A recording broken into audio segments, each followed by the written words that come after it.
नमोस्तु नमोस्तु नमोस्तु शुल्लक जी महाराज को इच्छा में। महाराज जी, मेरी जिज्ञासा है कि आर्त ध्यान के 4 भेद में इष्ट योग, अनिष्ट योग, पीड़ा, चिंतन और निदान बंद, तो निदान से क्या तात्पर्य है? और जैसे निदान प्रशस्त भी होता है तो आर्त ध्यान में कैसे घटाया जाए? निदान ध्यान 3 रूप में प्रस्तुत होता है। निदान ध्यान, निदान बंद और निदान सल। निदान सल मिथ्या दृष्टि को होती है और निदान जो बंद है ये भी मिथ्या दृष्टि को होता है।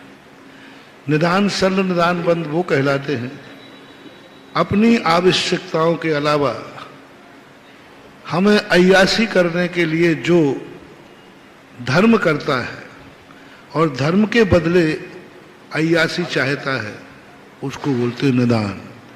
जैसे रावण ने अपने धर्म के बदले निदान बंद किया तो वो नियम से दुर्गति का कारण होता है। निदान बंद और निदान सल नियम से दुर्गति ही ले जाती है। बड़ी बोर्ड्स में टाइम लग सकता है। निदान ध्यान का अर्थ होता है हमारी आवश्यकताओं की वस्तुओं के संबंध में सोचना। जैसे आपने भोजन बनाया तो आपने आटे को देखा, कल क्या होगा, देखना कल के लिए है कि नहीं, निदान ध्यान है। पीड़ा चिंतन नहीं है। कल की आपको चिंता हुई, संरक्षण नहीं है, परिग्रहानंद नहीं है।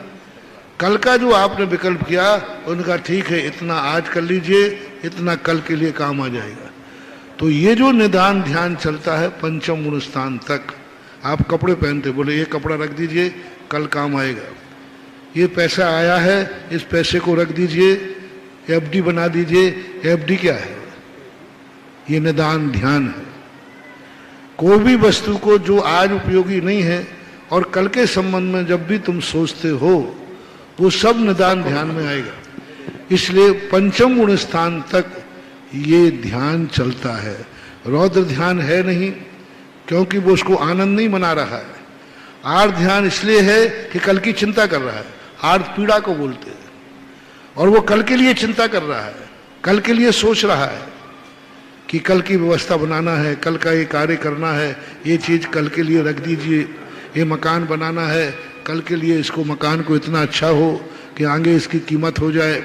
तो ये जो अंदर चल रहा है परिणाम चिंता रूप, ये आर्त ध्यान के अंतर्गत आता है। इसलिए निदान में भी पीड़ा है, चिंता है, इसलिए वो निदान है। और ये निदान पंचम गुण स्थान तक ही होता है। 6ठे गुण स्थान से निदान नहीं होता, क्योंकि साधु को ऐसी कोई चिंता नहीं होती।